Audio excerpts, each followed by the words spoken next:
जय गुरुदेव, जय जय गुरुदेव, जय जय गुरुदेव, जय जय गुरुदेव, जय जय गुरुदेव, जय जय गुरुदेव, जय जय गुरुदेव, जय जय गुरुदेव।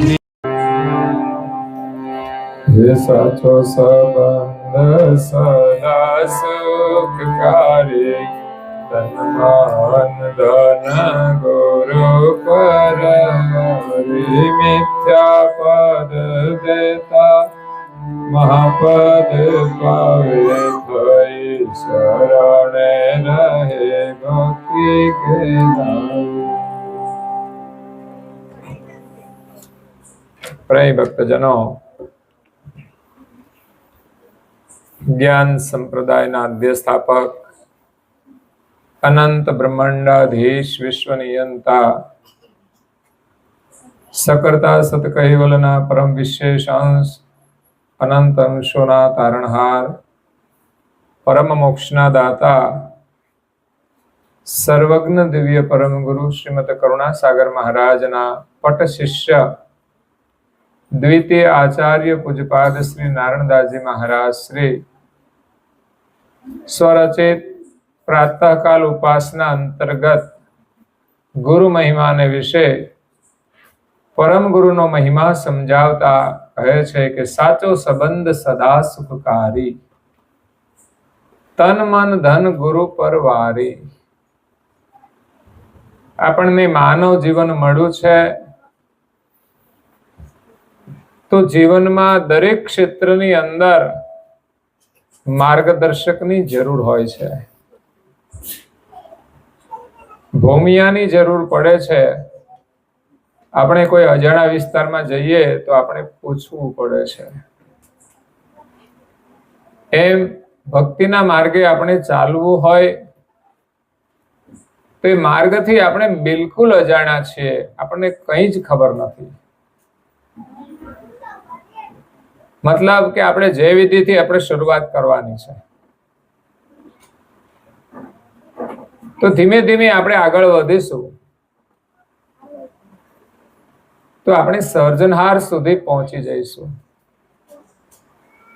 શરૂઆતમાં તો આપણે જય બોલીએ, આદ્ય સક્ર સ્વરાજ કરુણેશ કેવલ કરતા કી જય. પેલા તો માત્ર બોલવાનું છે,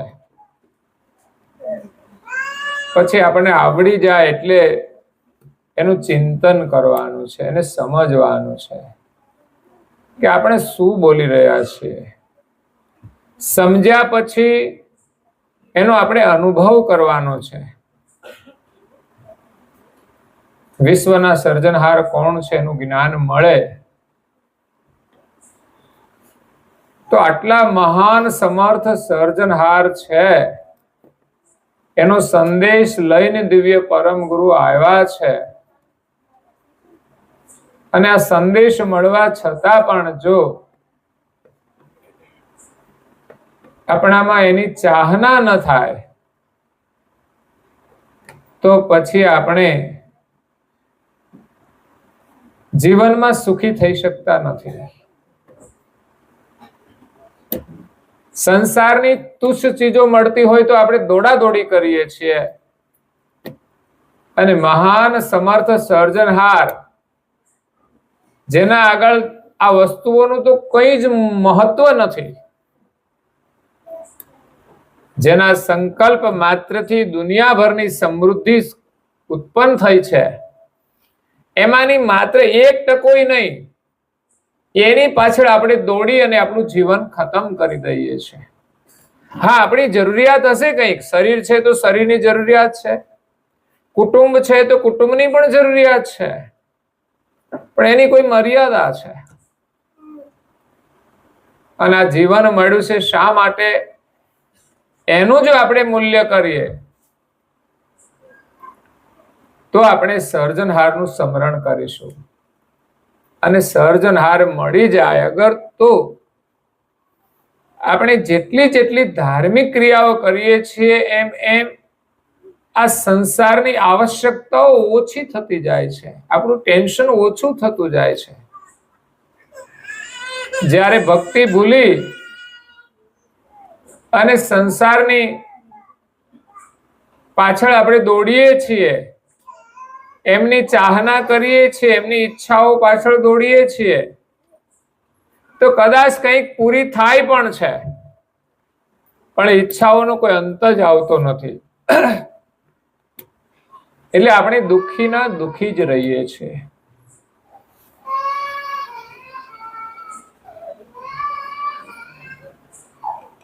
એટલે મનુષ્યના જીવનમાં સાચું જ્ઞાન મેળવવા માટે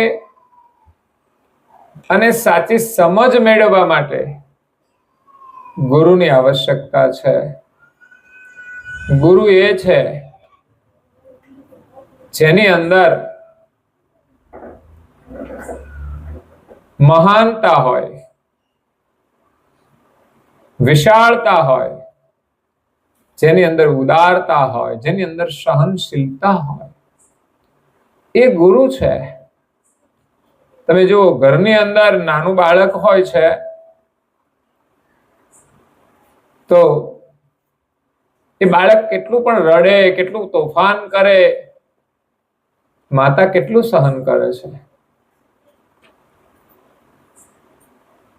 તો એ માં કહેવાય છે. બાળકની બધી જ ચેષ્ટાઓને એ સહન કરે છે, એની સમજદારી છે.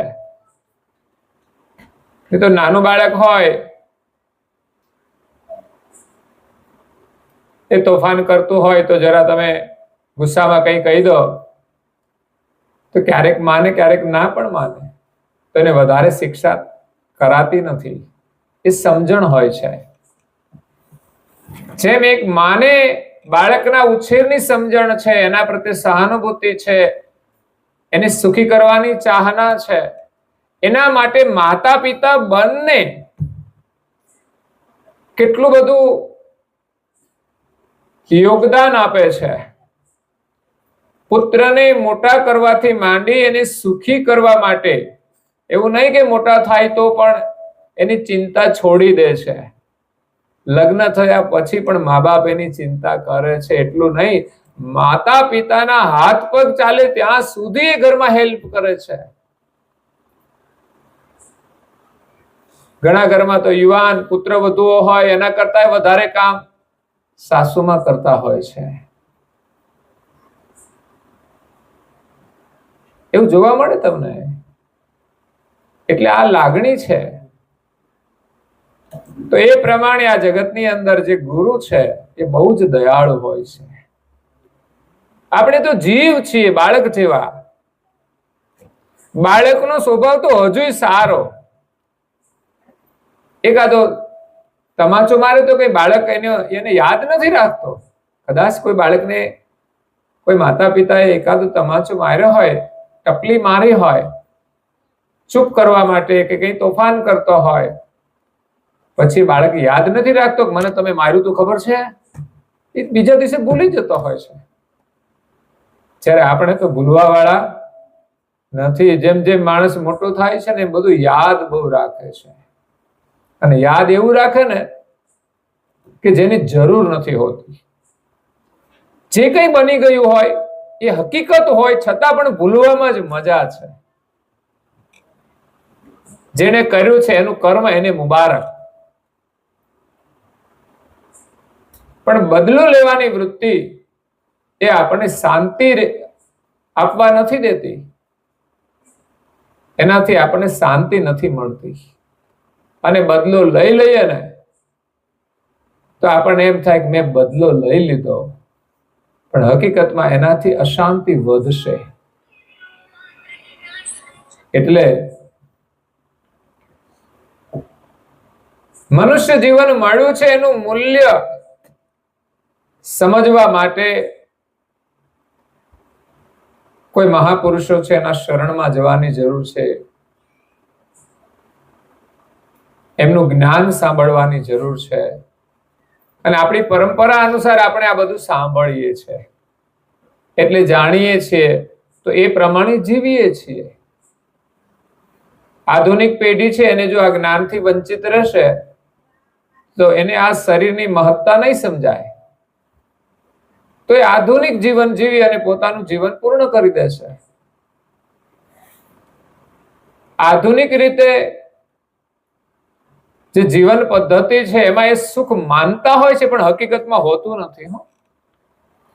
એમ કે બધી ફેસિલિટી હોય એટલે સુખ. એમ બીજી શું જરૂર છે? આપણે ભગવાનને પ્રાર્થના કરવાની શું જરૂર છે? કે આ દીવાબત્તી કરવાની શું જરૂર લાગે? કે કઈ પણ માન્યતા વાળા લોકો છે આધુનિક વ્યવસ્થાને સુખ માને છે, હકીકતમાં એમાં સુખ હોતું નથી. વ્યવસ્થા જરૂરિયાત પૂરતી જરૂરી હોય છે, ત્યાં સુધી તમારા માટે મદદરૂપ થાય છે, પણ જરૂરથી વધારાની જેટલી વસ્તુ આપણે કરીએ ને એ આપણા માટે અવરોધરૂપ બનતી હોય છે, બંધનરૂપ બનતી હોય છે, દુઃખરૂપ બનતી હોય છે, ઝઘડાનું કારણ પણ બને છે. જરૂરથી વધારાની વસ્તુ આપણા માટે એક બોજો જ છે સમજવાનું. એટલે આપણી જરૂરિયાતને આપણે જો નક્કી કરીએ, સીમિત રાખીએ, તો આપણું જીવન સુખી રહેશે. અહીંયા પૂજ્ય શ્રી નારાયણદાસજી મહારાજ શ્રી પરમ ગુરુના મહિમાનું વર્ણન કરે છે. દિવ્ય પરમ ગુરુ વિશ્વમાં આવ્યા છે, કેટલું અગાધ જ્ઞાન લઈને આવ્યા છે, જેનાથી જીવ માત્રનું કલ્યાણ થાય, જીવ માત્ર સુખી થાય. આધુનિક વિચારધારા પ્રમાણે કદાચ આ જીવનમાં એની સગવડ મળી જાય ને સુખ માનીને જીવન તો પૂરું કરી દેશે, પરંતુ ભોગની ચાહનાથી માણસ જીવન જીવીને પૂરું કરે છે. એનું જીવન પશુ જેવું છે, પ્રાણી જેવું છે. એટલે આ શરીર છૂટી જાય પછી એને કયું શરીર મળે? પશુ અને પ્રાણીનું મળે છે. કારણ કે ભોગની ચાહના એ પશુમાં પણ હોય છે. એટલે ભોગને સુખ માનવાથી મનુષ્ય સુખી થતો નથી, અને આગળની અનેક જન્મોની યાત્રા એની દુઃખદ બની જાય છે. સંસાર સુખની ચાહનાથી આ જીવને અનેક શરીર ધારણ કરવા પડે છે. ભોગની ચાહનાથી માણસ અનેક કર્મ કરે છે અને એને ભોગવવા માટે અનેક શરીર ધારણ કરે છે. એમાં જન્મવાનું ને મરવાનું દુઃખ તો બહુ મોટું છે, અને વચ્ચે પણ કેટલું દુઃખ હોય છે. સંસારની અંદર જો જ્ઞાન દ્રષ્ટિએ અવલોકન કરીને તો બહુ થોડા લોકો સુખી છે, બાકી બધા દુઃખી છે. વ્યવસ્થા હોવા છતાંય દુઃખી છે.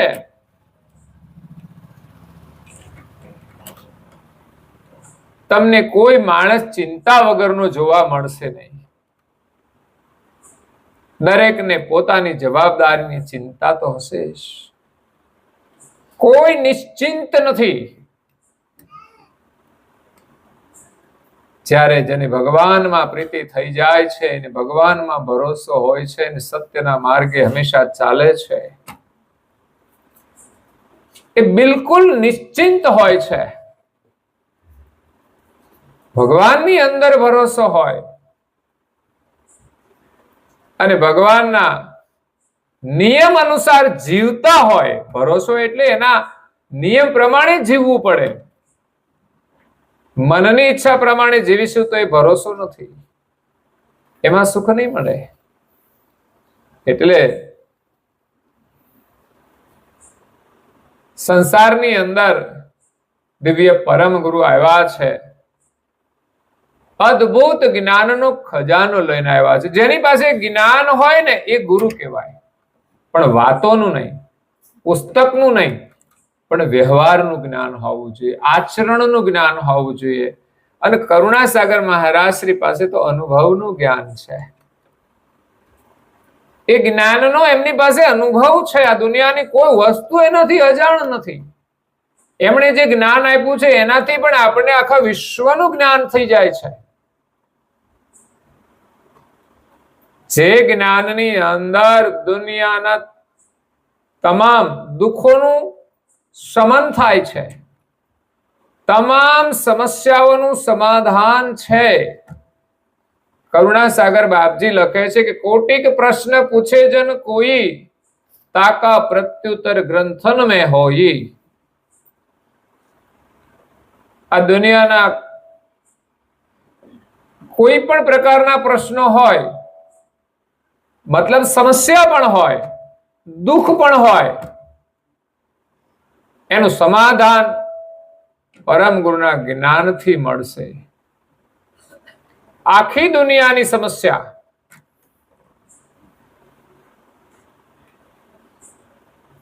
દરેક વ્યક્તિની સમસ્યા એનું સમાધાન એ જ્ઞાનની અંદર છે. પણ એ જ્ઞાન અનુસાર જો કોઈ જીવન જીવે તો સમાધાન થાય છે. એવું નહીં કે માત્ર આપણે સાંભળીએ તો સમાધાન થઈ જાય. પણ દરેક લોકો પોતાની ઈચ્છા પ્રમાણે જીવે છે, ઈચ્છા પ્રમાણે ચાલે છે, તો એના કર્મ પ્રમાણે એને સુખ અને દુઃખ મળે છે. કુદરતના નિયમો છે. આપણા ઋષિમુનિએ શાસ્ત્રો બનાવ્યા છે કે માણસે આવી રીતે જીવવું જોઈએ. ઉઠવાથી માંડીને ખાવા પીવાના નિયમો આપ્યા છે. પરિવાર સાથે કેવી રીતે રહેવાનું એના પણ નિયમો આપ્યા છે.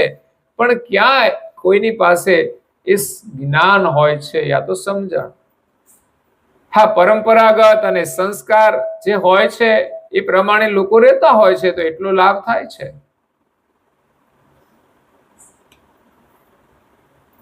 અત્યારે આધુનિક સમયની અંદર સગવડતા તો ઘણી છે, પણ બે પરિવાર ભેગા નથી રહી શકતા.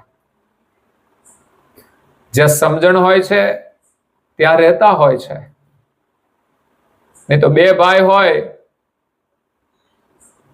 અને બેવનો ધંધો અલગ હોય ને તો પછી ભેગા ના રહી શકે. અગર તો ધંધો એક હોય તો એ જુદું કરે. એને એમ કે આપણે એકલા રહીએ ને તો સુખી થઈ જઈએ. કાં તો થોડી કમાણી વધારે હોય ને ભાઈની, એટલે બેનને તકલીફ થાય કે આપણે જુદા થઈ જઈએ ને તો આપણે કમાણી વધી જશે. પણ પૈસા વધવાથી સુખ નથી મળતું. તમે પરિવારમાં સાથે રહેતા શીખશો ને તો જ સુખ મળશે. બાકી આપણે ચાર જણા વચ્ચે રહી ના શકીએ, એટલી પણ સમજણ ના હોય ને સહનશીલતા ના હોય તો દુનિયામાં આપણે સુખી થઈ શકવાના નથી. અને જુદા રહ્યા પછી તો કેટલું બધું સહન કરવું પડતું હોય છે, એકલા બધું કરવું પડતું હોય છે.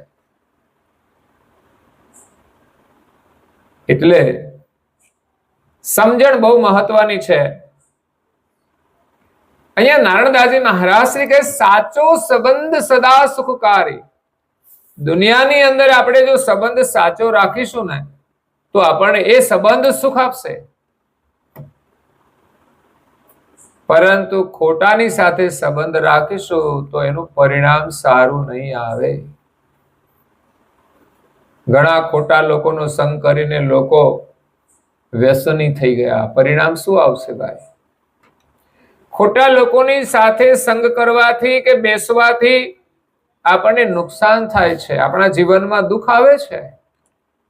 કારણ કે કોઈનો કચરો આપણે મગજમાં લઈને આવીએ ને તો એ ઘરમાં આપણું મન છે ને બદલી જાય છે. ભાઈ બહાર ગયા હોય ને ત્યારે તો શાંત થઈને ગયા હોય ને આવે ત્યારે ગુસ્સામાં આવે. આપણને થાય આટલું બધું ફરક કેમ પડી ગયો? આ ક્યાં જાય છે? ક્યાં આવું બધું લેવા? એટલે બજારે બિનજરૂરી લોકોની સાથે લોકો બેસે તો આ લોકો બગડે છે કેવી રીતે? બગડેલા જ બધાને બગાડે છે ને. એટલે હંમેશા જે સાચો સંબંધ છે એ સદાય આપણને સુખ આપવા વાળો છે. તો આ સંસારની અંદર આપણે આવ્યા, જન્મ લીધો ત્યારથી આપણો સંબંધ શરૂ થઈ જાય. જેમણે જન્મ આપ્યો એ માતા પિતા, પછી એમના કુટુંબની અંદર જે કઈ સભ્યો એ બધા આપણા સગા થઈ જાય, આપણા સંબંધી થઈ જાય ને. એટલે એક સંબંધ છે જન્મજાત. આપણે શરીર ધારણ કર્યું, જન્મ લીધો ત્યારથી આપણા સંબંધો નક્કી થઈ જાય છે. જો બીજી જગ્યાએ ક્યાંક જન્મ લીધો હોય તો એ સગા આપણા થાય તો આપણે એને સગા માનીએ છીએ. પણ આપણું જીવન કેવું છે કે જ્યાં આપણે રહીએ એને જ આપણે સગા માનીએ, બીજા આપણા નહીં. સંબંધ સંબંધ હોય છે, પણ મારા તારાનો જે આપણી અંદર ભાવ આવી જાય છે એના કારણે પણ આપણે દુઃખી થતા હોઈએ છીએ. તો જ્યાં જન્મ થાય એને જન્મજાત સંબંધ કહેવાય. કાકા મામા એ બધા જ સંબંધની અંદર આવી જાય છે. જન્મજાત સંબંધ, જન્મ થાય અને જેની સાથે જોડાણ થયું એ બધાનું આમ રિલેશન લાગુ પડતું હોય છે. એ વાયરિંગ કરેલું હોય કે અહીંથી આ સગાના આ સગાના સગા, સગાના સગા, એ ત્યાં સુધી આપણું કનેક્શન થતું હોય છે. એની સાથેનો સંબંધ એ જન્મજાત સંબંધ છે. બીજો સંબંધ એ સિવાયના અજાણ્યા લોકો સાથે થાય. જેમ કે બાળક સ્કૂલમાં જાય, એ નાનો હોય ત્યારે તો બહુ સંબંધ ના રાખે, પણ મોટા થયા પછી બાળકોનો પરિચય એમની સાથે ભણતા વિદ્યાર્થીઓ સાથે થાય એટલે સ્વાભાવિક છે કે એની ઓળખાણ નવી બને છે. આપણે કોઈ લેવા દેવા નહોતા, આપણે જે સ્કૂલમાં એડમિશન લીધું એમાં એમણે લીધું છે ને આપણી બાજુમાં એને બેસવાનું આવ્યું એટલે આપણે એમની સાથે પરિચય થઈ ગયો, એમાંથી ઓળખાણ થઈ ગઈ.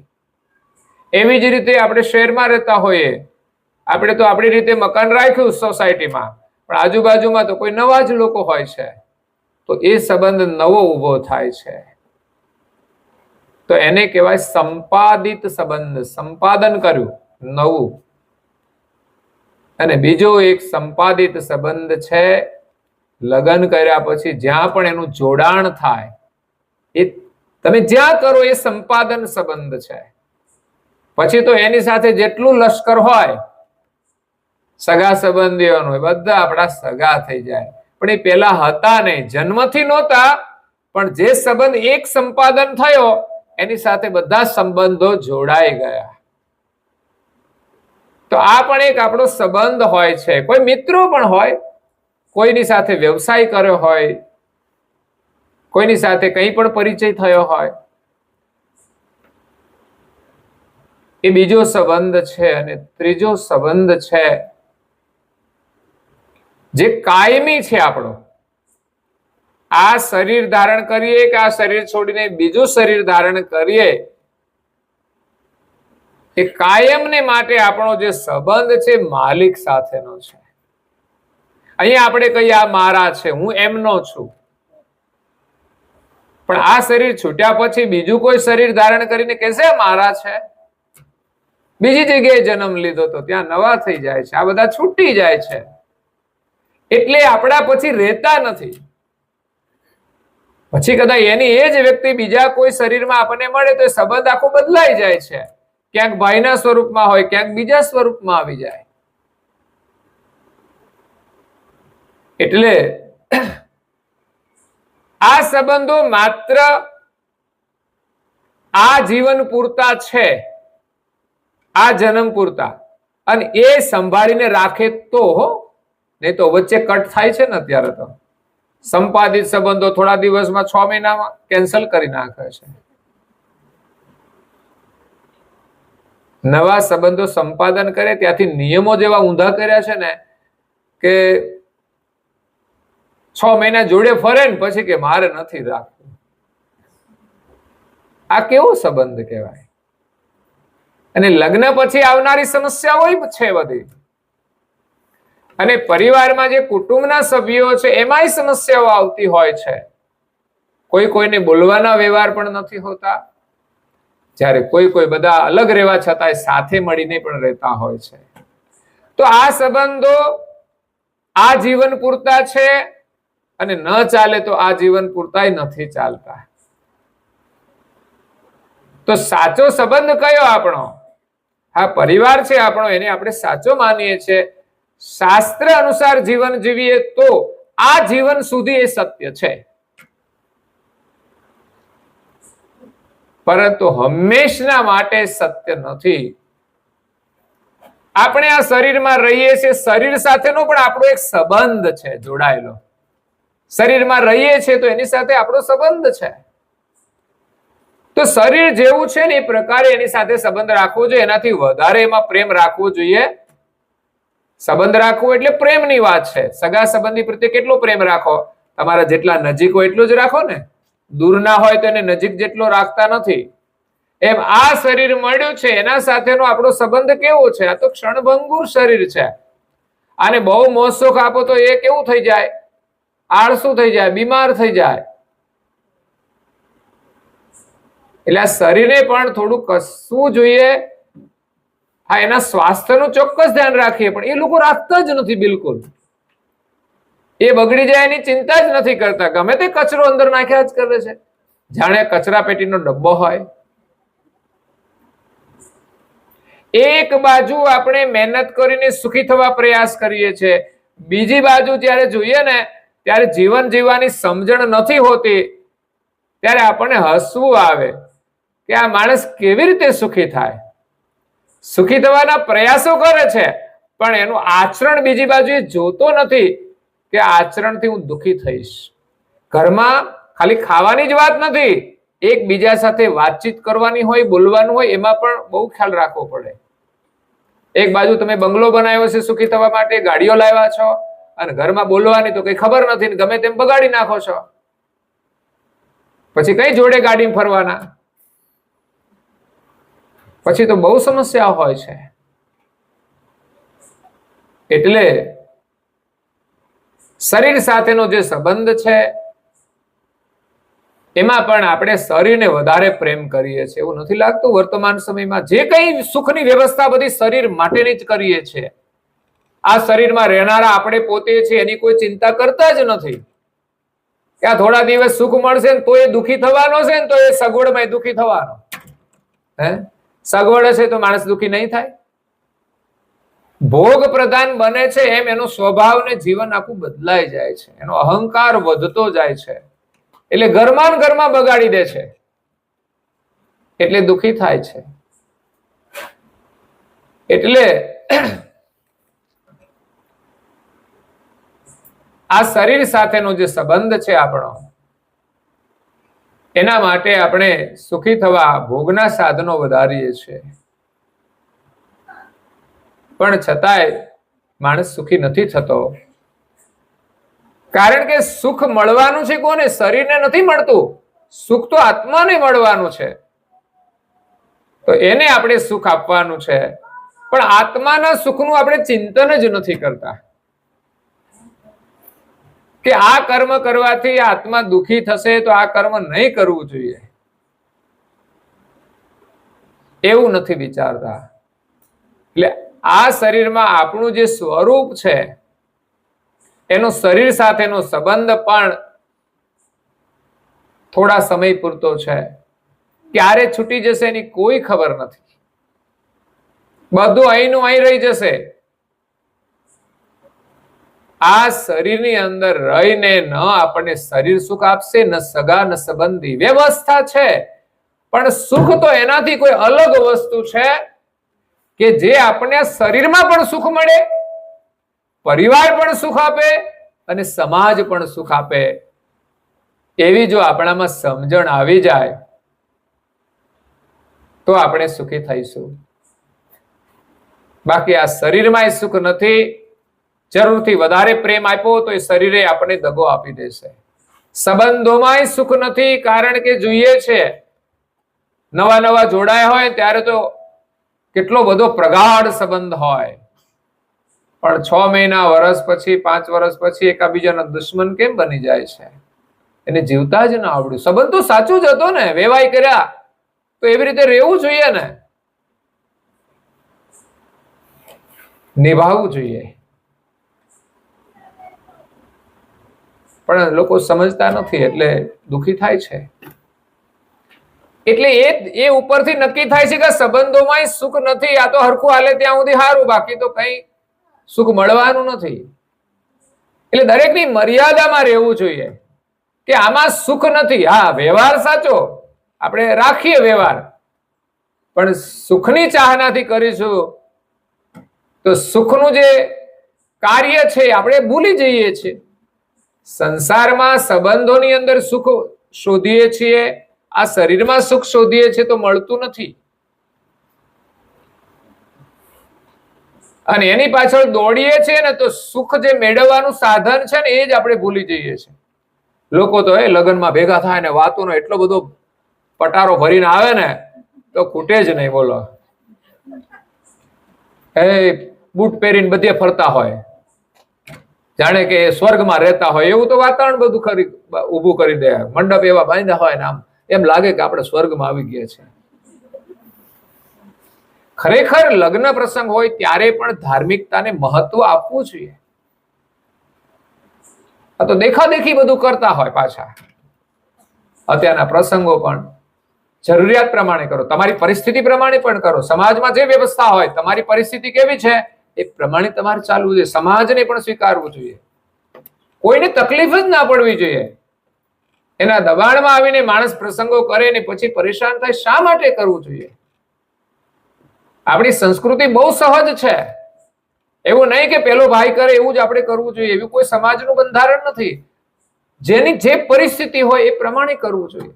સંબંધોમાં પણ લોકોએ સ્વીકારવું જોઈએ કે માણસની પરિસ્થિતિ સારી છે તો એમણે આપણા પ્રત્યે આ વ્યવહાર કર્યો છે, આપણી પરિસ્થિતિ જે પ્રમાણે છે એ પ્રમાણે આપણે વ્યવહાર કરવો જોઈએ, અને સામે વ્યક્તિએ પણ એ સ્વીકારવું જોઈએ. એવું નહીં કે મેં આપ્યું એટલું એને આપવું જોઈએ. આવી સમજણ હોય તો સમાજમાં આપણને સુખ મળે છે. બાકી સંબંધો તો છે કુદરતના બનાવેલા, એ આપણે નિભાવવાના. બધાનો એકબીજાની જરૂર છે સમાજમાં. એટલે પણ સુખ મેળવવાની વસ્તુ જ અલગ છે. સત્સંગનો રસ શાક, પ્રાણી તો સત્સંગનો રસ ચાક. પ્રથમ લાગે કડવો ને તીખો, પછી તો આંબા કેરી શાક. જીવનમાં જે સત્ય વસ્તુ છે ને લોકો ભૂલતા જાય છે. સાચો સંબંધ ભૂલી ગયા.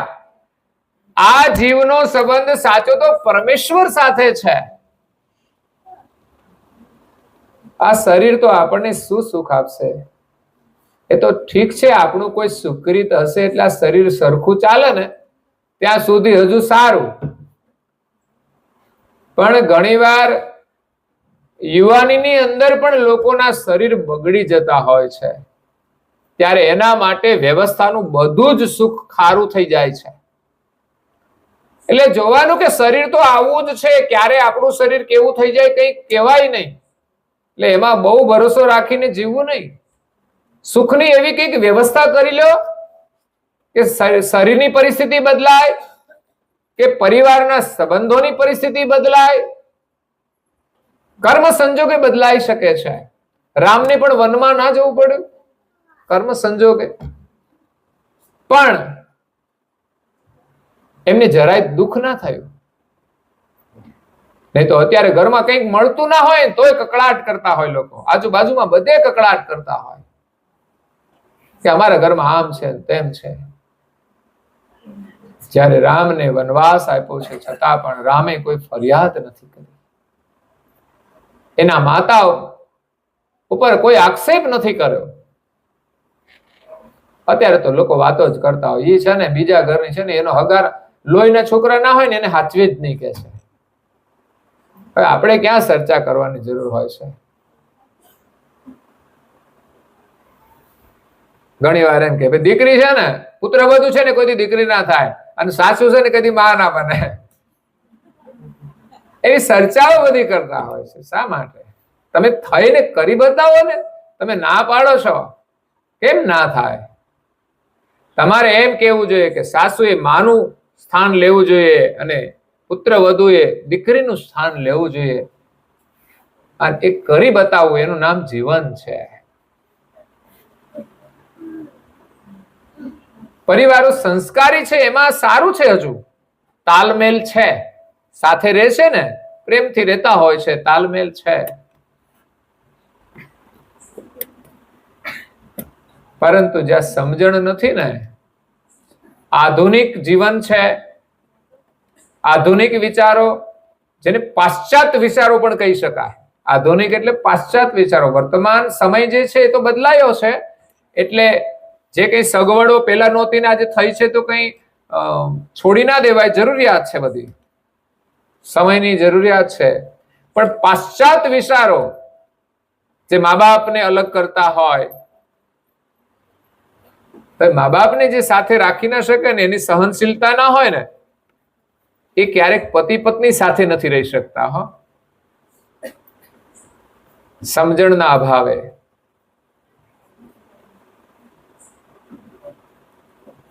એટલે પતિ અને પત્ની બંને સમજીને રહે માતા પિતાની સાથે તો એમાં સુખ હોય છે, પણ છતાં એ સુખ કાયમનું નથી. આ જીવન કદાચ આપણે થોડું પરિવારમાં સારી રીતે જીવીને ચાલ્યા જઈએ તો આ જીવન સફળ નથી. આ જીવન શા માટે મળ્યું છે એનું જો મૂલ્ય કરીએ ને તો જીવનમાં સુખ પણ મળે છે અને જીવન સફળ પણ થાય છે. પૂજ્ય શ્રી નારાયણદાસજી મહારાજ શ્રીનો સંકેત છે કે સાચો સંબંધ સદા સુખકારી. ભલે આપણા શરીર સાથેનો સંબંધ છે, કુટુંબ સાથેનો સંબંધ છે, પણ એનાથી શ્રેષ્ઠ સંબંધ એ આપણા ગુરુ મહારાજનો છે અને માલિક સાથેનો છે.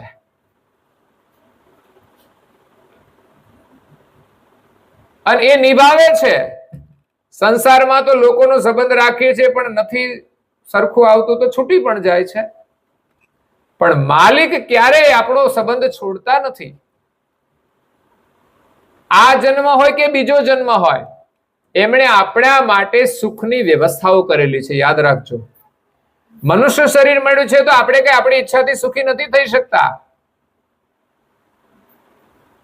આ ભગવાનની વ્યવસ્થા છે. ડીઝલ પેટ્રોલ બીજા દેશમાંથી અહીંયા આવે છે, ત્યાં એમને એ વ્યવસાય આપ્યો છે.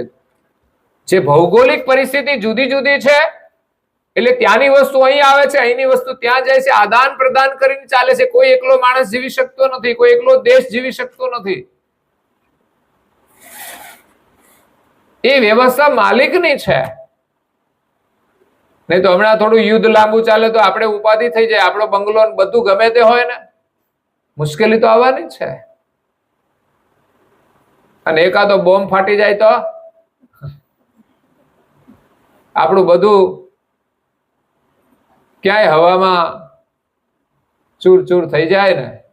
ત્યાં કેટલાય લોકોની પરિસ્થિતિ એવી આવી હશે, જે ભોગ બન્યા હશે, એને તો કેવું દુઃખ થતું હશે. એને આપણી જેવી સ્થિતિ હોય ને જીવનની, તો કે આ જીવન મળ્યું છે તો આપણે સુખી થઈએ, એને ક્યાં ખબર હોય છે કે આવું ભવિષ્યમાં થવાનું છે. આપણા દેશના પ્રધાનમંત્રી સારા છે, છતાં યુદ્ધની સંભાવનાઓ તો આપણા દેશમાં હોય છે. થયેલા છે પણ ખરા યુદ્ધો, પણ છતાંય બને એટલા એમના વિચારધારાથી એ ટાળીને ચાલતા હોય છે. આપણી જે સંસ્કૃતિ છે એ યુદ્ધની નથી પણ બુદ્ધની છે. પરંતુ પોતાની રક્ષા માટે જ્યારે કરવું પડે ત્યારે જ યુદ્ધ કરે છે. એ સિવાય એનું સોલ્યુશન ગમે તે રીતે કરે છે. એટલે આપણને જીવન મળ્યું છે એનો સાચો સંબંધ પરમેશ્વર સાથે છે, સર્જનહાર સાથે છે, અને એનો સંદેશ લઈને પરમ ગુરુ આવ્યા છે. તો આ માનવ જીવન મળ્યું છે તો એને આપણે યાદ કરવા જોઈએ કે ભગવાને આ શરીર મને આપ્યું છે, માતા પિતાએ તો આપ્યું છે, એને પોષણ કર્યું છે, એનોય ઉપકાર નહીં ભૂલવો જોઈએ. અને જે મા બાપનો ઉપકાર ના ભૂલે એ જ પરમેશ્વરનો ઉપકાર માની શકે છે.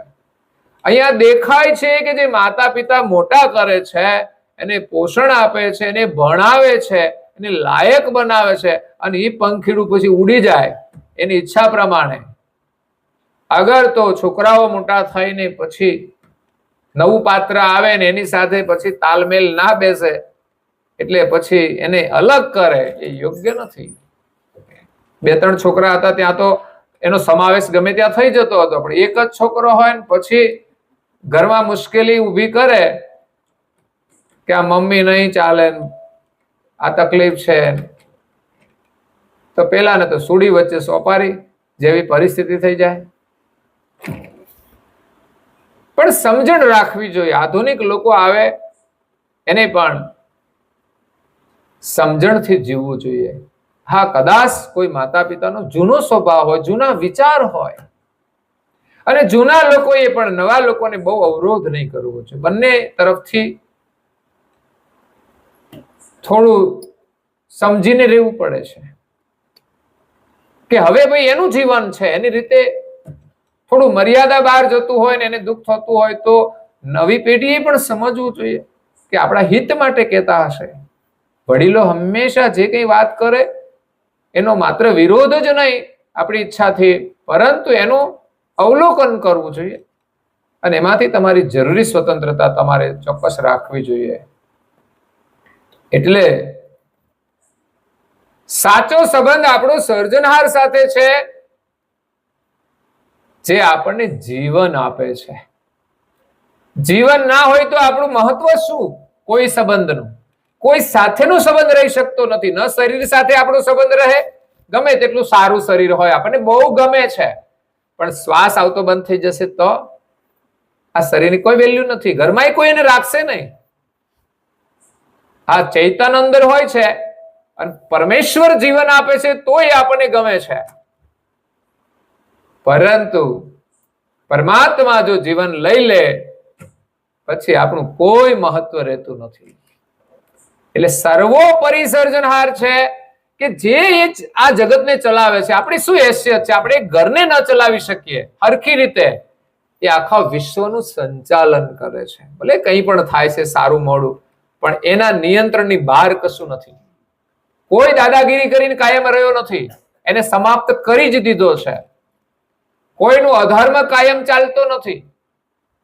પરિવર્તનો આવ્યા જ છે, એમ જ આ દુનિયાના બધા પરિવર્તનો થઈ રહ્યા છે. એમ જ યુદ્ધો નથી થતા.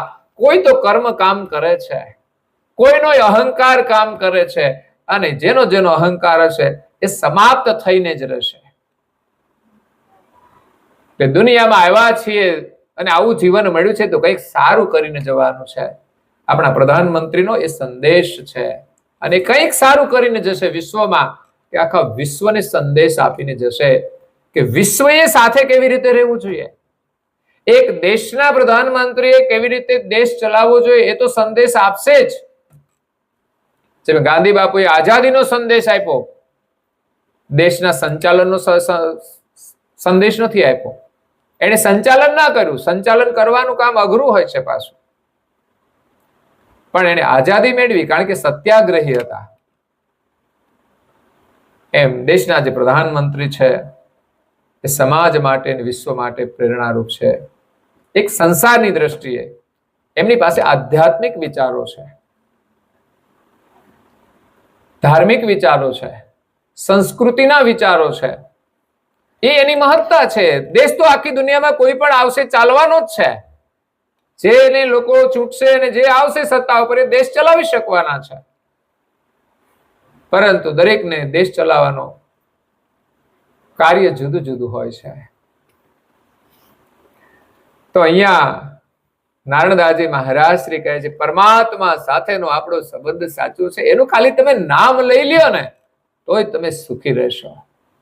એના નામ સ્મરણનો મહિમા છે કે ભગવાનનું નામ સ્મરણ કરીને એનો ઉપકાર માને, અને એ સંબંધ જો સાચો માને ને તો પરમેશ્વર આપણને દુખી નહીં થવા દે, કારણ કે એના નામ સ્મરણની અંદર અસીમ સુખ છે.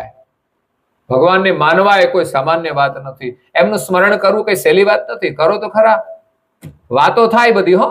દુનિયાની વાતો કરવી હોય તો આખી જિંદગી કરશો તમે, ખૂટશે નહીં.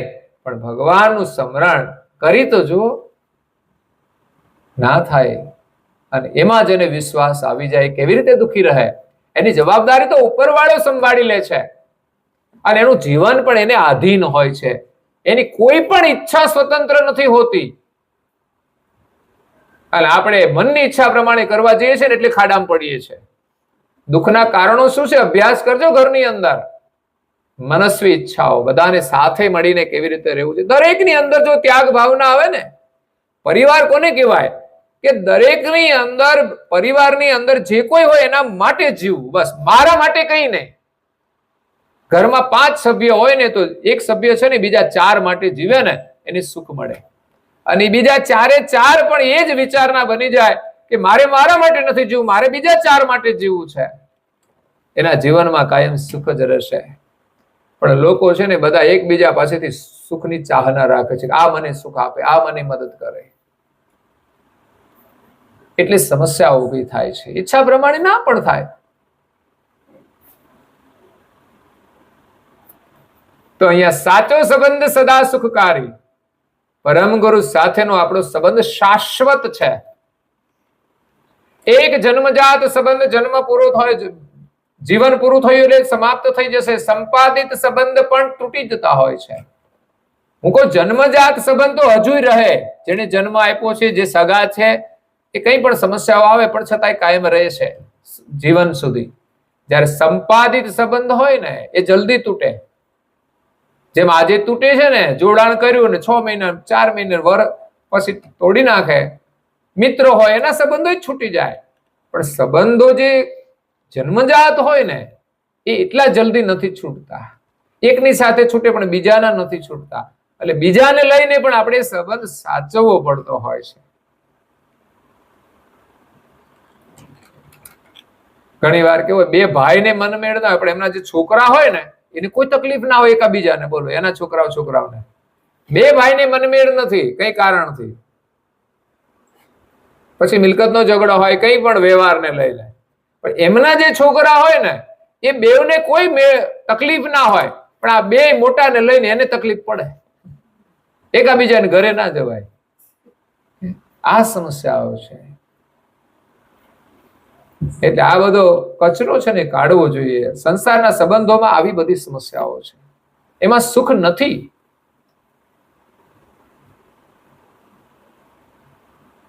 સાચું સુખ કોઈને સુખ આપવામાં છે. કોઈને સુખ આપવામાં જ સુખ છે. બાકી દુનિયામાં કોઈ આપણને સુખ આપી શકશે નહીં સિવાય પરમાત્મા. જો સુખ આપી શકે ને તો એ ભગવાન જ આપી શકે. માણસ બીજાને શું સુખ આપશે? હા, એ બીજાને સુખ આપવાનો જો પ્રયાસ કરે ને તો એને સુખ આપે કે નહીં, પણ એને સુખ મળી શકે. જે બીજાને સુખ આપે ને એને સુખ મળે છે. અને બીજાને દુઃખ આપે તો શું થાય? માણસ બીજાને દુઃખી કરે તો શું થાય? એ દુઃખી થવાનો છે. અને જો સુખી થવું હોય તો બીજાને સુખી કરો.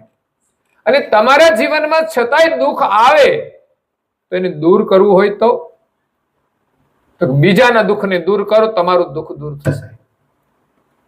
બીજાને સુખ આપો તો તમને સુખ મળશે, બીજાને દુઃખ આપો તો તમને દુઃખ મળશે. અને બીજાને દુઃખી કરશો તો આપણે દુઃખી થઈશું. અને આપણું દુઃખ દૂર કરવું હોય તો બીજાના દુઃખને દૂર કરો, તમારું દુઃખ દૂર થઈ જશે. પણ આપણા સુખ માટે આપણે બીજાને દુઃખી કરીશું તો આપણું સુખ રહેશે નહીં. આવી જો પરિભાષા સમજમાં આવી જાય ને તો પરિવારમાં પણ સુખ મળે છે. પરમેશ્વર એમ જ કહે છે, એમણે આ જગત બનાવ્યું છે, એમણે આપણને જન્મ આપ્યો છે, સંબંધો આપ્યા છે, એની સાથે આપણે ન્યાયથી રહીએ, નીતિથી રહીએ, પ્રેમથી રહીએ. કે અહીંયા આપણે શરીરના નાતે આ સંબંધ છે, આપણે બધા જ પરમેશ્વરના છીએ. જો આ ભાવનાનું નિર્માણ થાય ને તો જ બધા પરિવાર સાથે સુખી રહી શકે. પણ એ ગુરુની કૃપા હોય ને તો થાય છે. તો કોઈ પરિવાર તો છે જ, પણ એમાં જો ગુરુનું શરણ સ્વીકારે, એમની દીક્ષા ગ્રહણ કરી અને પરમેશ્વરનું ભજન કરે તો પરિવારની અંદર એક નવો સંબંધ પ્રસ્થાપિત થાય છે કે આપણે બધા જ પરમ ગુરુના છીએ. તો એકાબીજાની સેવા જ કરશે. એવું નહીં કે મારે આની સેવા લેવી. કેમ કે આપણે બધાની ફરજ છે એકબીજાને મદદ કરવાની.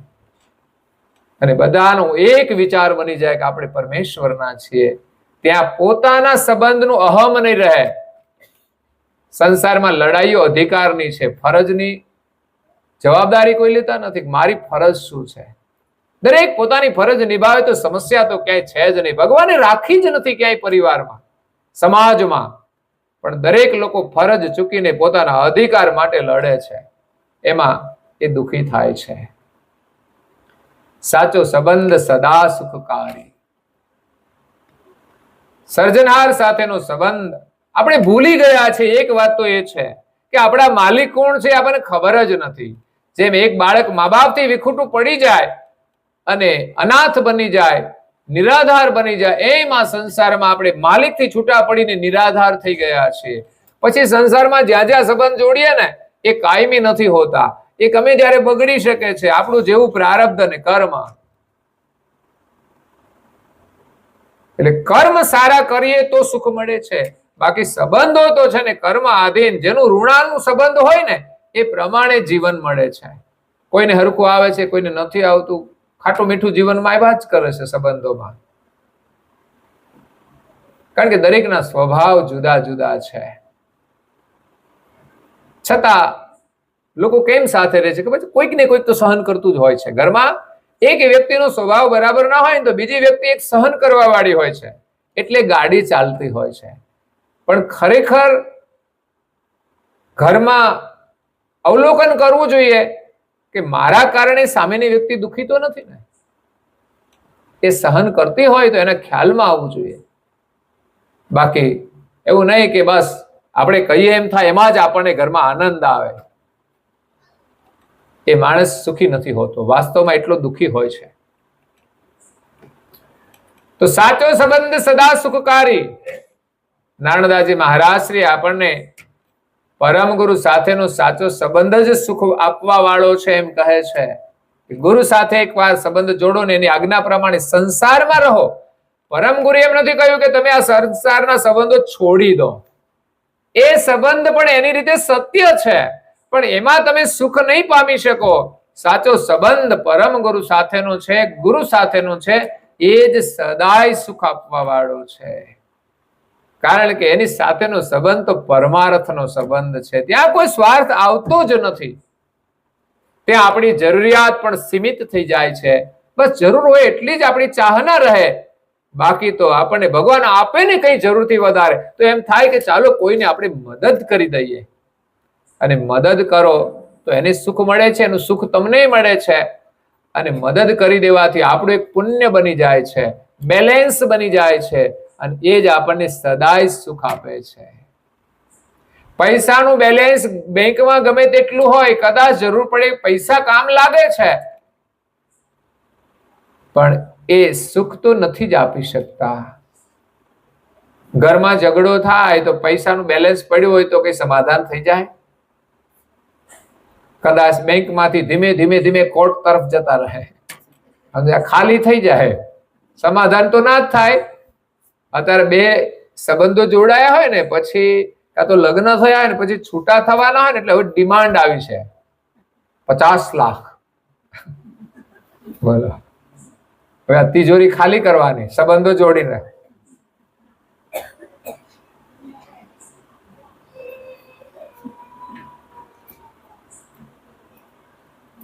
તો સાચો સંબંધ સદા સુખકારી. પરમ ગુરુની સાથે સંબંધ જોડવાથી દુનિયાના સંબંધો છે ને મજબૂત થશે. યાદ રાખજો, તમારો ભય ટળી જશે, કોઈ દિવસ સમસ્યા નહીં આવે. તૂટવાની વાત તો બાજુએ રહે, ઘરની અંદર એક પ્રેમની ગંગા વહેવા માંડે છે. આ પરમ ગુરુ સાથેના સંબંધનું મહત્વ છે, સદાય સુખ આપવા વાળો. જેટલો પ્રેમ આપણે પરમ ગુરુ સાથે રાખીએ ને એટલું જ આપણને સુખ મળશે. અને સંસારમાં જોઈએ તેટલો વિવેકથી રાખવાનો, જરૂરથી વધારાને રાખ્યો ને તો સમજવાનું મુસીબત આવશે.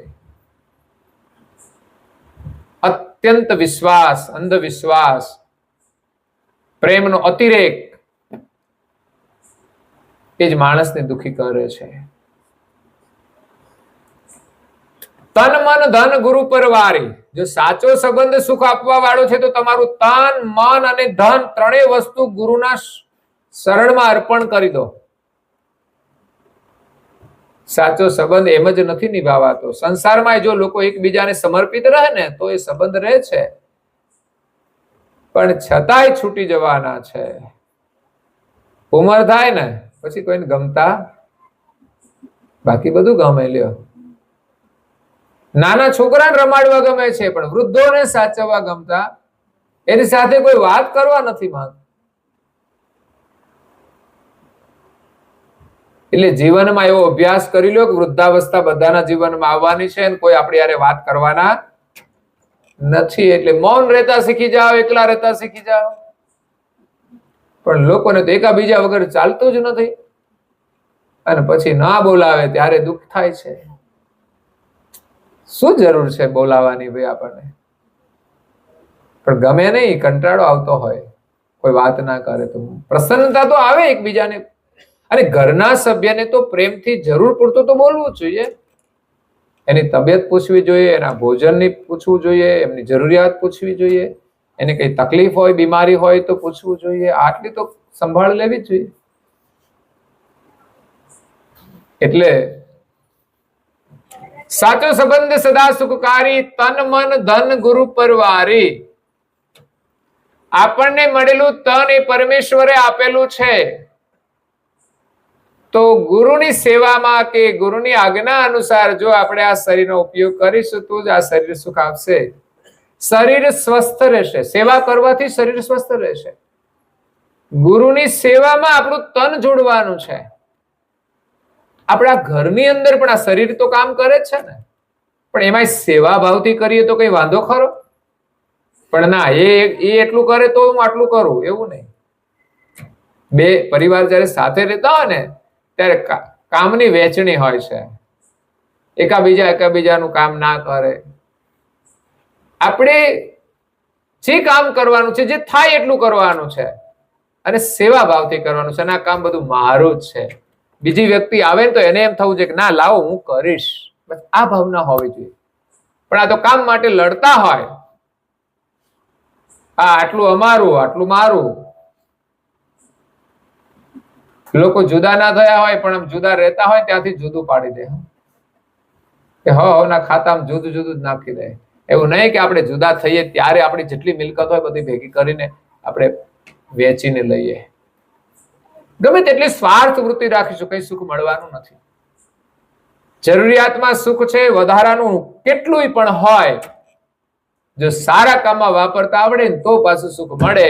નહીં તો પછી કાં તો એ ભોગના માર્ગે વપરાઈ જાય છે ને કાં તો માણસની મતીને ફેરવી નાખે ને તો એને ખાડામાં નાખી દે છે. કારણ કે વધારાની વસ્તુ કરે શું? તમારા ઘરમાં ઘણો બધો કચરો વધારાનો પડ્યો હોય, તમને શું કરે? એટલે કે સામાન વધારાનો છે, શું કરે?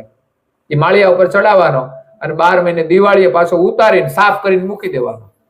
મજૂરી જ કરવાની ને વધારાના સામાનની. તો જરૂર તો છે નહીં અને આપવાની કોઈની ઈચ્છા થતી નથી. પડ્યો છે તો કામ લાગશે, પડ્યો છે તો કામ લાગશે. એટલે કોઈને આપી દો, તમને જરૂર હશે તો પાછો મળી જશે, એવી ભાવના રાખશો. પણ આપણે મોટા ભાગે ઘરો ભરેલા જ હોય, જરૂર વગરના સામાન ભરેલા હોય. એક દિવસ આપણે શહેરમાં જઈએ ને ત્યારે ખાલી રસોડામાં જોઈએ એટલો સામાન હોય, કપડા જોઈએ એટલા જ હોય. પછી ધીમે ધીમે બધું વધતું જાય. આપણને મળે 5 જોડી તો આપણે 2 જોડી ખાલી નથી કરતા. આપણે નક્કી રાખીએ કે મારી પાસે 10 જોડી કપડા છે, 10 જ રહેવા જોઈએ. બીજી 5 જોડી આવે તો 5 ને રિટાયર્ડ કરી દો. સારા હોય તો સારા કોઈને આપી દો, ચાલો. પણ આપણને નથી ભરોસો. 10 ના 15 થાય, 20 થાય. લોકો તો એક્સપાયર્ડ થઈ જાય ને ત્યાર પછી એના કપડા સાચવતા હોય. બોલો હવે શું કરવાના એને? એટલે આ માયા છે ને માણસને સુખી નથી થવા દેતી. આપણું તન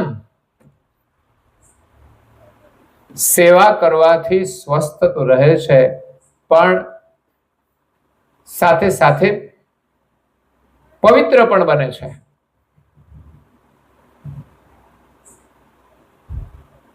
તન સેવામાં અર્પણ કરવાનું છે. મન એ પણ ગુરુને અર્પણ કરવાનું છે. મોટામાં મોટી ને વધુમાં વધુ જે સમસ્યાઓનું સર્જન કરે છે ને મન જ કરે છે. સંસારની જેટલી સમસ્યા છે એનું કારણ મન છે. સુખનું કારણ પણ મન છે ને દુઃખનું કારણ મન છે. હકીકતમાં દુઃખ છે નહીં, પણ જો મન માની લે તો દુઃખ, મન માને તો સુખ. એટલે મનને બહુ સમજાવવાનું છે. આ એ જ સમજતું નથી. ઘરમાં લોકો કહે છે ને આને સમજાવો ને તમે આ ભાઈને સમજાવો, આ બેનને સમજાવો. એ બેન ને ભાઈ ને ઠીક છે, એનું મન છે ને સમજતું નથી. એ સમસ્યાઓ છે. દરેકે પોતાના મનને સમજાવવાનું છે. બીજા સમજાવે તો ના સમજે, પોતે સમજાવે તો સમજે. પણ પોતાનું ક્યાં માને છે? મન આપણું કયું માને છે ભાઈ? તમારું કયું તમારું મન કરે છે? એમ બધા મનના ગુલામ છે, યાદ રાખજો. આપણે તો એમ કહીએ કે મારે સવારે વહેલું ઉઠવું, પણ મન કે હુઈ જા, એટલે આપણે તૈયાર જ. હા ભાઈ, મન કે તો આપણે તો હોઈ જ જવાય ને. આપણી હિંમત છે ઉઠવાની. સારું કામ કરવું છે, પણ લોકો એમ કે ભગવાન જયારે હુકમ કરશે ને ત્યારે કરશું એમ. એટલે ભગવાન તો હુકમ કર્યો, તને કીધું તો ખરું આ સારું કર. હોસ્પિટલ જવાનો હુકમ કરે છે, કઈ ખોટું થાય છે ત્યારે હુકમ કરે છે, બધું કરીએ છીએ. ત્યારે થાય છે માણસને તકલીફ થાય ને તો 1 મહિનો રજા રાખી દે. પણ સારું હોય ને આપણે કહીએ ને તમારે 2 દિવસ, એટલે એ ભગવાનનો હુકમ થાય ને ત્યારે આવી.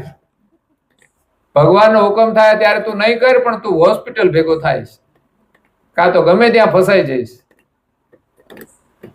એટલે આપણું મન છે ને બહુ વિચિત્ર છે. એને સમજી લઈએ ને તો જીવન સુખી છે, અને આગલું જે જીવન મળશે ને એ સુખી થશે. જે કઈ સાધના છે ને એ મનને સમજાવવાની છે. સત્સંગ કોના માટે છે? મનને સમજાવવા માટે. ખરેખર બહુ સત્સંગના વિચારો સાંભળવાથી આપણું મન એને એક્સેપ્ટ કરતું થઈ જાય ને, આપણું જીવનની દિશા બદલાઈ જાય. પછી આપણે વિચારવાળા બની જઈએ કે ના, ખરેખર આવું જીવન જીવવું જોઈએ. તો મન જો સમજી જાય તો કોઈ તકલીફ જ નથી. પણ મન જેમ મળતું જાય ને એમ વધારે ને વધારે માંગતું જાય છે. તન મન ધન. પછી આ શરીરથી ઉપાર્જન કરેલું જે કઈ ધન હોય એમાંથી પણ આપણે ગુરુની સેવામાં અર્પણ કરવું જોઈએ, સારા કામમાં વાપરવું જોઈએ. સારા કામમાં ન વાપરાય તો મેં કહ્યું તેમ કાં તો બુદ્ધિને ભ્રષ્ટ કરે, કલેશ ઉભા કરે, અને કાં તો પછી ભોગની અંદર એ ફસાવી દે છે. એટલે જરૂરિયાત પૂરતો આપણે ઉપયોગ કરીએ, સંયમ રાખીએ. આ જરૂરથી વધારે ના હોય તો ક્યાંય આપવાની જરૂર નથી. અમે જઈએ ઘણા ગરીબોના ઘરમાં, જેના ઘરમાં દરવાજા ના હોય ઠેકાણું, એને ક્યાંય ધન આપવાનું છે. પણ એવા ગરીબ લોકો ખોટા માર્ગે પૈસા વાપરતા હોય છે. અમે જોઈએ ને તો એ કચરો ખાતા હોય, કઈ જુદા ખર્ચાઓ કરતા હોય. મને એમ થાય તમે ગરીબ છો, તમારા ઘરમાં જરૂરિયાત છે, તમારા બાળકોને ભણાવો, કઈ ઘરમાં જરૂરિયાતના સાધનો લાવો, કે ઘરમાં મકાન સારું ના હોય તો સારું કરો. પણ માણસ વિવેક નથી રાખતો. એટલે આપણને ભગવાને ધન જે કઈ આપે આપણા કર્મ અનુસાર મળે છે. અને આજે પણ કોઈને મદદરૂપ થયા કે સારા કામની અંદર વાપર્યું તો એ પાછું આપણને મળવાનું છે. આપણે કોઈને આપ્યું જ નથી. આપણે સારું કામ કરીને સુકૃત રૂપે બેંકમાં જમા કર્યું છે. તમે તમારા પૈસા કમાયા, ઘરમાં પડ્યા હોય બેંકમાં મૂકી દો, તમે હું બેંક વાળાને આપી દીધા છે? બિલકુલ નહીં. એ તમારા જ છે. તમને મળશે જોઈએ ત્યારે. ના જોઈએ તો એ બેંકમાં જ પડ્યા રહે તો આપણને શું સુખ મળે? આપણી જરૂરિયાત હોય તો જ સુખ છે ને. બાકી તો વધારાના પૈસા, કદાચ લાખો રૂપિયા આપણે જીવનભર રહીએ ને એમ થાય મારી પાસે તો ઘણા બધા પૈસા છે તો આપણે ખુશ રહીએ. પણ આપણી જરૂર ના પડે ને આપણે બેંકમાંથી ન વાપરીએ તો બેંકમાં પડેલા પૈસા આપણને શું સુખ આપ્યું? બસ બેંકમાં હતા એ જ સુખ, બીજું કઈ નહીં. તો જીવનમાં આપણે સુકૃત કરીએ ને એ બેંકની અંદર જમા થાય છે. અને એ તો આપણા કર્મની અંદર આવે જ છે. બેંકમાં પડેલા પૈસા પછી અહીંથી બીજો જન્મ લેશો ને ત્યાં તમારા ખાતામાં નહીં આવે.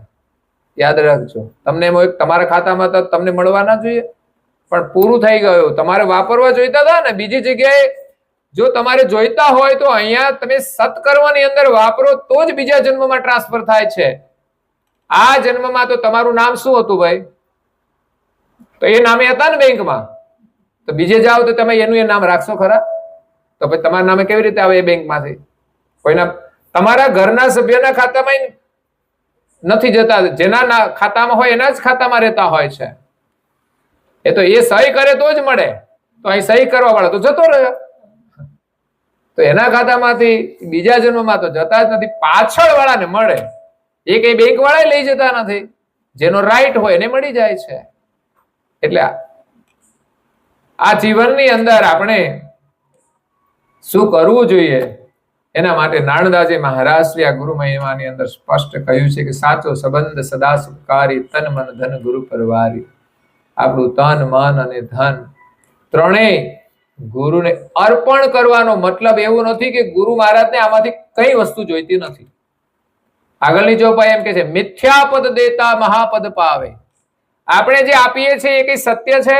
શરીર રહેવાનું નથી, એનું કોઈ મહત્વ નથી. આ તો ચેતન છે, ચેતન ચાલ્યો જાય, પછી આને કોઈ વેચવા જાય તો લે પણ નહીં.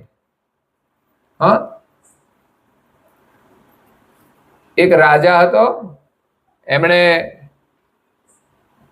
પ્રાણી, પશુ, પંખી બધાના માથા કાપી કાપી અને કોથળામાં ભર્યા, અલગ અલગ વેરાયટી, દરેકનું એક એક માથું કાપીને કોથળામાં ભર્યા.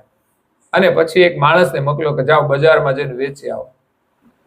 તો અત્યારે તો માંસાહારનું સેવન કરનારા હોય લઈ જાય, તો બીજા પ્રાણીઓના જે હતા ને માથા એ બધા લઈ ગયા, પણ માણસનું કોઈ ના લીધું. બોલો,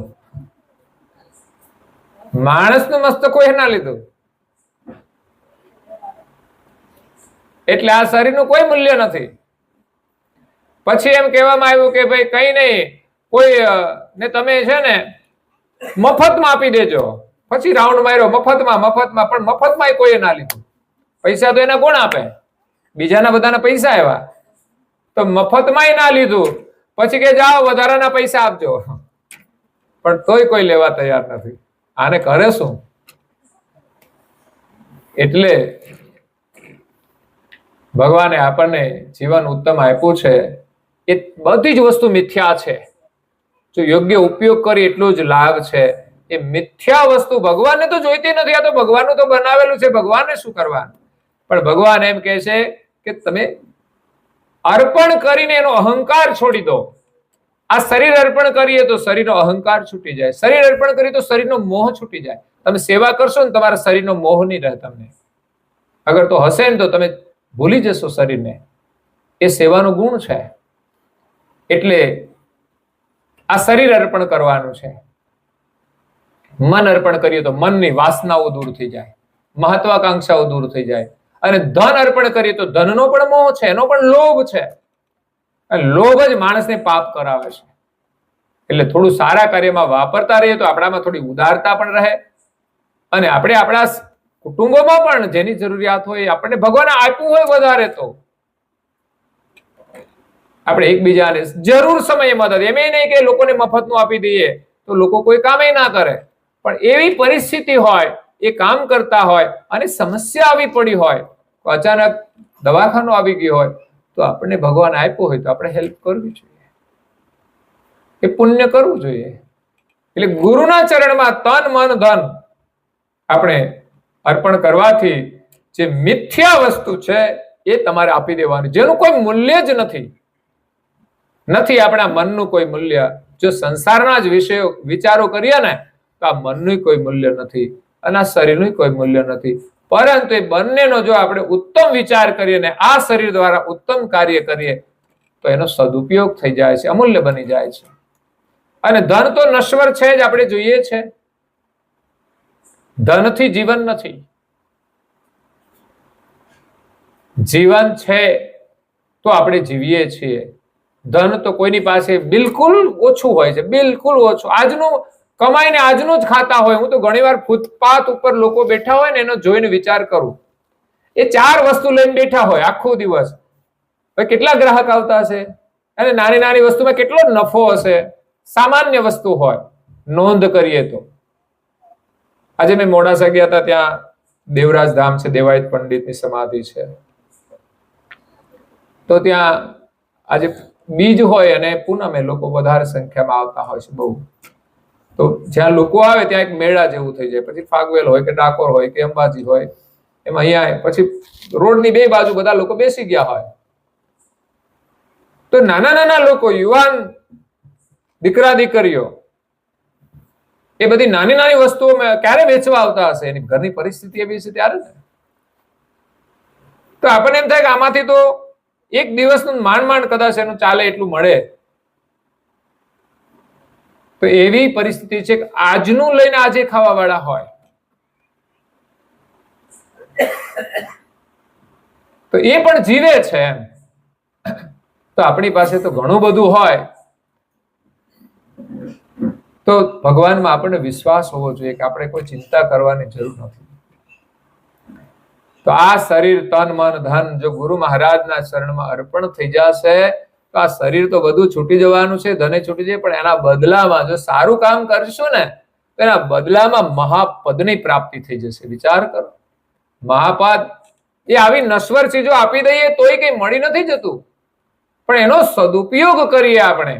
તન મન ધન ત્રણેયનો ગુરુને અર્પણ કરીને આપણે કાર્ય કરવાનું છે. ગુરુને આ શરીર શું કરવાનું? એનું તો દિવ્ય શરીર છે.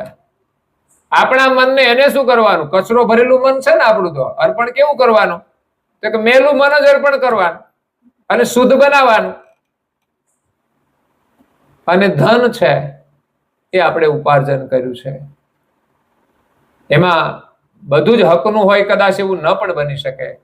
તો જ્યારે ગુરુને અર્પણ કરીએ છીએ, સારા કામમાં વાપરી નાખીએ છીએ, તો એ ધનની પણ એક શુદ્ધિ થઈ જાય છે. અને શુદ્ધિ થાય એટલે આપણામાં થોડી બુદ્ધિ પણ આવે, સારી બુદ્ધિ આવે. પછી આપણામાં એવા વિચારો કે આપણે ખોટે માર્ગેથી લેવું જ નથી.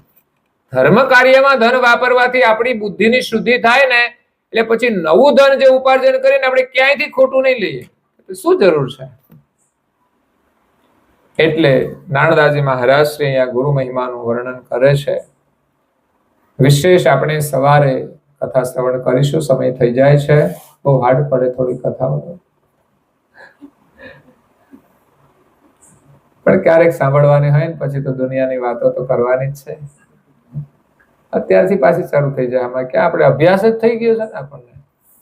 હજુ આરામ કરીશું અને તે કલાક નીકળી જશે. કલાકમાં તો આપણે ઘણું બધું સાંભળીશું ને કંઈ કરીશું ને વિચારીશું. પણ એક કલાક માટેની આપણી એક સાધના હોય છે, સારું ચિંતન કરવાની, અને એક નિમિત્ત પણ હોય છે. કાયમને માટે કે આ કથા સાંભળી ના શકાય તમારાથી, પણ ઘણા લોકો સાંભળતા હોય, જેટલી અનુકૂળતા હોય એટલી. મારી જેટલી કથા છે ને એટલી બધી જ કથા એક વ્યક્તિ સાંભળે છે. બોલો, એ મારા જેટલી એને ક્યારે અવસર કેટલો મળે છે?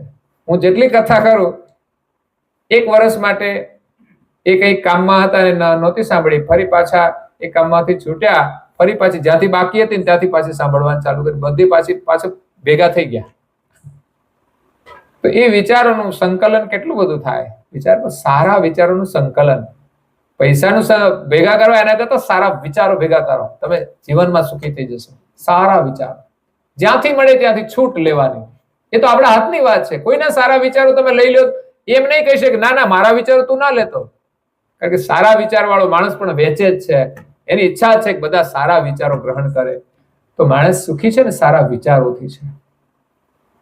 અને મહાપુરુષોએ આપણને અદ્ભુત ખજાનો વિચારોનો આપ્યો છે, પણ થોડી મહેનત કરવી પડશે વિચારોને ગ્રહણ કરવા. આજે તો સત્સંગ નિમિત્તે આપણે 1 કલાક ફરજથી આવીએ કે પછી આપણું કર્તવ્ય હોય, પણ એ રીતે આપણે જો ગ્રહણ કરીએ તો આપણને એનો બહુ લાભ મળે છે. આટલું જે સાંભળ્યું છે ને એ આપણી અંદર જેટલું ગયું છે એ નષ્ટ, એ વ્યર્થ નહીં જાય.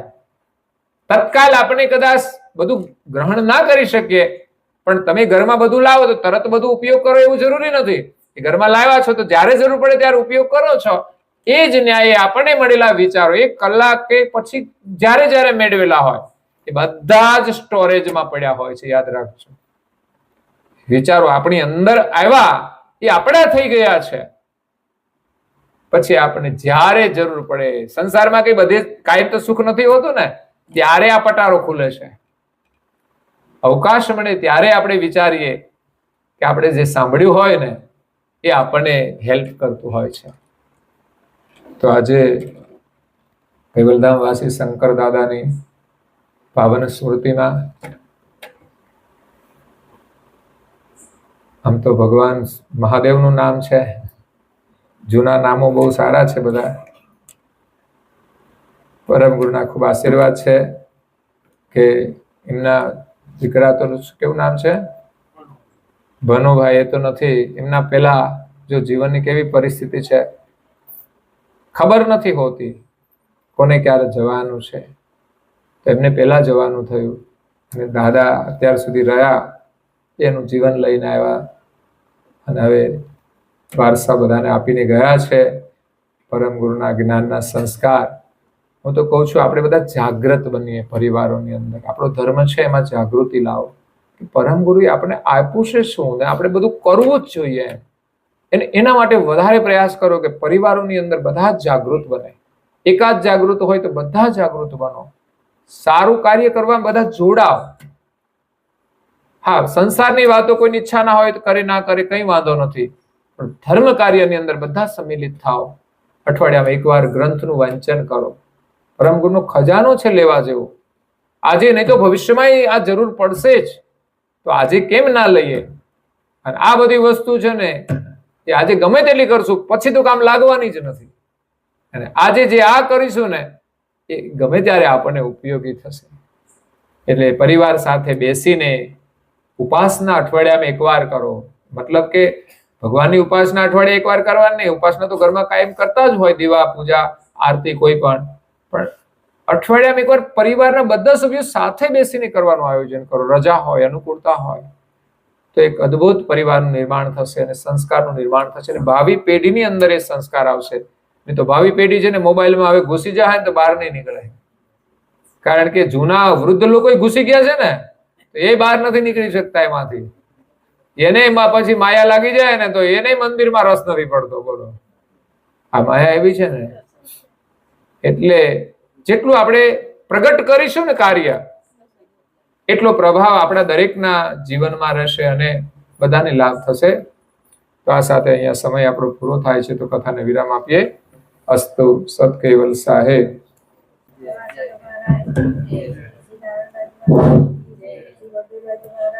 જય જય જય જય જય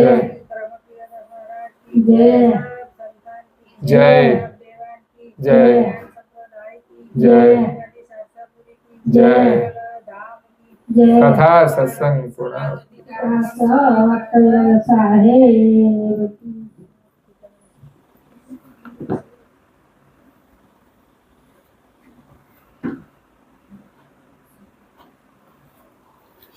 કૈવલ હંસો સત કૈવલ સાહેબ. બાજુ સૌને પ્રેમથી કહેજો જરા. સત કૈવલ સાહેબ, સત કૈવલ સાહેબ.